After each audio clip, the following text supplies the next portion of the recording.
দেখতে বিশ্বাস করবেন না হাতের সব চামড়া উঠে গেছে। প্রশ্ন কেমন ছিল? জোস। অনেকে বলেছে যে কঠিন হয়েছে, আপনার কাছে জোশ বিষয়টা একটু যদি বুঝিয়ে বলতেন। কঠিন এখন আমাদের বিষয়, আমরা যদি সব সাবজেক্ট মানে সব বিষয়ের উপর নলেজ রাখতে পারি যেন আমাদের জন্য ইজি, আর যদি নলেজ না থাকে তাহলে হার্ড হবে, এটাই স্বাভাবিক।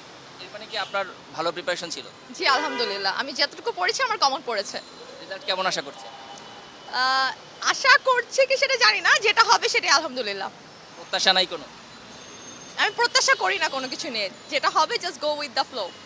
টার্গেট নাই কোনো?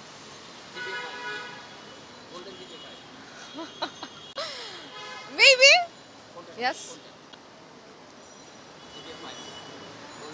নট এখন এখানে শিওর। জিনিসটা আশা করতে পারছি না আমরা, কারণ কি এই বছরের মানে এখন পর্যন্ত সবচেয়ে বড় হতভাগা ব্যাচ হচ্ছি আমরা।